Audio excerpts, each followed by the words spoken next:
Welcome to Visualize, the podcast where collaboration fuels change. I'm your host, Chris Baker, and each week we'll explore incredible connections between nonprofits, businesses, and the community.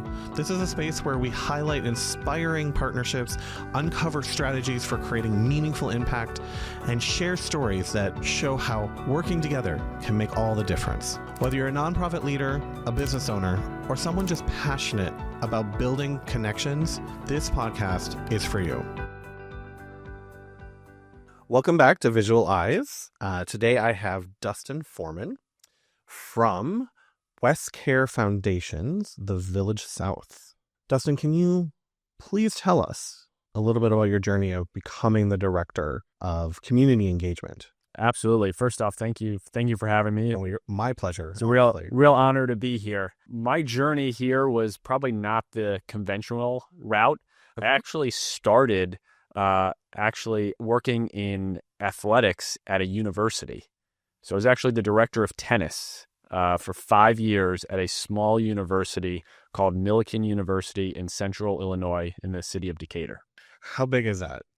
We had about 2,000 students. Okay. The one thing as the tennis coach I always joked about is that X's and O's, I was not very good, but I thought where I excelled was in the recruiting aspect. And when you're recruiting at a Division III school, that's probably even more important than the actual coaching. That makes sense. It's a little bit trickier. So you really had to develop those relationships with not just the players, but the family, the parents, because obviously to come to a private university, it's not cheap. So they were going to have to, spend a considerable amount of money, and you really wanted to make sure that you provided them with all the information about the school, let them know what it was like, and then let them make that decision if they felt, this might be worth it, a small class size versus, going to a state university with a bigger class size. So you're developing those relationships. And as I was doing that, I realized I'm not so much enjoying being on the court and like coaching, but I'm really enjoying having these conversations with these families about the benefits of coming to Millikin University. And with Millikin, we always joked that we had to work 5 times harder than the other universities in our conference because we were the southernmost conference. So kids that were living in Chicago would have to go through every other school in our conference. They would have to say, nope, I don't want to go there. I want to go 3 hours south to a small town and play tennis there versus being in the big city of Chicago. So with that being said, after I realized that I did not want to be on the court coaching all the time, that let me use, what the word they always say is that transferable skills. You definitely developed a lot of transferable skills there. Yeah, absolutely. So that's what I said to myself, okay, what can I do? I've always been someone that loves to volunteer. I love giving back. I love working with individuals that maybe don't have the same opportunities as others, maybe some that have fallen on hard times. And just for me to enter into the nonprofit space, doing community engagement and fundraising and development, it just seemed like a perfect match. And, I had a few other opportunities at different nonprofits before joining WestCare The Village South. But for me, I feel like I hit the home run with the work that we're doing. I'm so honored to be working with WestCare The Village South. The work that we do is phenomenal. I think we're just scratching the surface of the impact we're going to continue to make. We've been here for 50 years, and we're not going away anytime soon. So we're excited for the impact we're going to have for the next 50 years. That's fantastic. So 50 years is a long time. Congratulations. That's amazing. When did you start with WestCare? So I've been with WestCare now for just over a year and a half. Okay. So I started the latter half of 2023. It's been a remarkable experience. Everyone, the staff is helpful to the clients, to volunteers, to staff, new staff, especially, I'm coming in there The work that we do in the behavioral health space, I did not have that much experience in the behavioral health space when I first started. I had a little bit, but not a lot. And, the time that they've all taken to kind of explain some of the stuff that helps me when I'm going out and speaking with potential donors, nonprofit organizations that we can collaborate with, banks that we've collaborated with. It really has been very helpful. So our staff is just tremendous.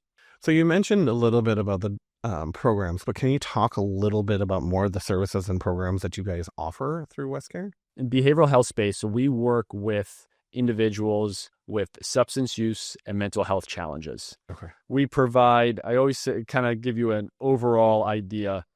We provide outpatient services in Palm Beach, Broward, and Miami-Dade. And what that is that's actually in-home on-site.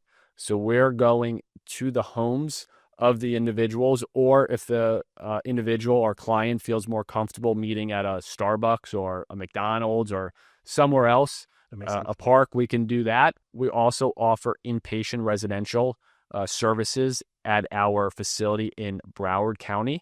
So that is actually for women, pregnant women, single women, and women with children. And what's really special about this program, we are one of the only nonprofit organizations in the state that allows the women to bring their children with them. So keeping them together, avoiding that trauma, both for the mother and for the child of being separated. And we also don't put a limit on the amount of children they can bring. So, if they have one child, please, bring them. If you have 4 or 5 children, we're not going to place a limit on how many kids you can bring. I can only imagine how challenging and difficult that would be if you have 4 kids and the facility says you can only bring 2. So we say, bring them all. Yeah, no, I think that's very important to try to keep the family together as much as possible when you're going through that. Yeah, and what's really nice about our facility, we manage a children's academy right next door called the Pembroke Pines Children's Academy. Okay. So that academy allows the children that are staying at our facility, they're able to go there. So as their mothers are going through their clinical sessions during the day, they don't need to worry about their children because their children are being taken care of at the Children's Academy, getting a top-notch education. And then once the school day is over, once their therapy is done for the day, then they're able to, be together in the evening time. Yeah, you're giving them an extra opportunity to, not only take care of themselves and get better, but you're also taking care of the kids. So that's awesome. Absolutely. Yeah. And then for Miami-Dade, we also provide emergency crisis response. So if you're in Miami-Dade County and either yourself or someone is having a behavioral health crisis, you can call 1-800-HELP-YOU. You'll be immediately connected with a licensed clinician. Mm-hmm. And then within 45 to 60 minutes, we'll have a team, a peer support specialist, licensed clinician, and a behavioral health technician on site addressing the situation, providing you with resources and linkage to services. You said that was in Miami-Dade. Correct. What options do people here in Broward and as well as Palm Beach have? For that emergency crisis response, there's a different provider in Broward and Palm Beach County that offer the same service. So each county has a licensed provider. Yeah, a provider that's been licensed to provide these services. Do you partner with them? If we get a call, obviously Broward and Miami, they're touching each other, right? So someone might see the sign, the billboard in Miami, 1-800-HELP-YOU. Then, as they're driving back from work, or they see a behavioral health crisis, they're experiencing one, they call 1-800-HELP-YOU. We will speak with them, and then we will connect. We will contact the provider in Broward County, and then they would be the ones that would be out there in the field to address the situation. Can you talk a little bit about partnerships and collaborations that you're using in the community right now to help further WestCare's mission? Yeah, so it's been really great. So that's one of the things that, since I've been here for, coming on 2 years now, is really making those relationships in the community, whether it's other nonprofit organizations, whether it's for-profit companies that want to volunteer and want to collaborate with us, has been phenomenal. We've been very blessed. So we've had various banks. We've had PNC Bank. We've had Seacoast Bank. We've had Valley Bank. They've all come in and they've provided financial literacy workshops to our clients. We've had some teachers in the past that have careers as teachers, and then we've had some that have never really had a career job. So some of them don't know much about financial literacy. And I mean, even some of us don't know about financial literacy. So it's really very valuable, those partnerships that we've had with them. And what's great to see is the client's reaction to it. Each session is very engaging. So the banks have done a great job of engaging the clients. I do focus groups with the clients once every 6 weeks. And that's one of the big things that they keep mentioning, is how much those financial workshops are very helpful. I completely agree, because I mean, looking back at the schooling that I had, I had an accounting class, but there wasn't enough information to actually give me all of these budgeting tools in a real life situation. Because if you're going into being an accountant, or you're being a bookkeeper, that accounting class is great. But that's literally almost where it stops. They don't teach you about Roth IRAs, 401ks. We don't learn that in school. So that's why having these banks come out and, it's not, we also have some staff that join in and yeah, absolutely, and want to learn, because unfortunately some of this stuff it's not talked about, and it's not taught in the schools. So it's been a very beneficial partnership and collaboration with these banks. In general, we need to start bringing that into the classroom. We need to start having more of these conversations before we get out as an adult. Yes. Yeah. The sooner we can have people learning this stuff, the better. Any other collaborations or anything that you want to share with our listeners? Absolutely. Yeah. So we've had a great partnership also with Florida Blue. So Florida Blue has come and they've also provided workshops. Also, anyone that was needing insurance, our clients would be able to sign up for insurance if they were in need. Most of our clients are either uninsured or underinsured. So Florida Blue has been able to kind of provide some information about that, while also giving them presentations about various topics that are of help for our clients. So it's just been a really good partnership. We've also worked closely with the Florida Blue Foundation. So one thing that we have is in our residential facility, we have some renovations that we're working on, and Florida Blue is very generous to renovate one of the rooms for us. So when you say that they actually are helping with the insurance, so I'm guessing, especially if they are non-insured or they're underinsured, is that something that actually works with Florida Blue and WestCare, so they kind of help get that, at least them started, and at least have that insurance to start? Or how does that work? Yeah, so our kind of goal is to make sure that when they are leaving our facility, that they're leaving and they have a lot of things kind of checked off. Do they have a bank account? So we have the banks coming in to help with that. Do they have insurance when they leave? That's why we have Florida Blue coming out, making sure that our clients, when they do leave, they're going to have insurance.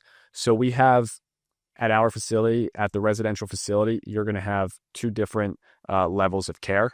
You're going to have some that have just entered, and then some that have entered what we call the reentry phase. So the reentry phase is when they start working again, but they're still at our facility, but they're working. So they're going to leave during the day, go to work, and then come back. How does this work? So if somebody is going through that crisis and they give you a call, are they always the one that are giving you the call directly? They're going through it? Or sometimes, maybe a family member, or depending on the situation they're in, a law officer or judge, or how does that all come into play? All of the above. Okay, I figured it might. But... all of the above. So yeah, we certainly get a lot from the judges, the courts. We do get some referrals. So it really runs the gamut of ways that people can enter our care. We have admissions director, admissions office that they can call, anyone can call, and then, find out. And then our team will kind of see if they meet the criteria to enter our facility. Thank you for joining me on this episode of Visualize. We hope that the inspiration and practical insights can help you foster stronger connections and meaningful change.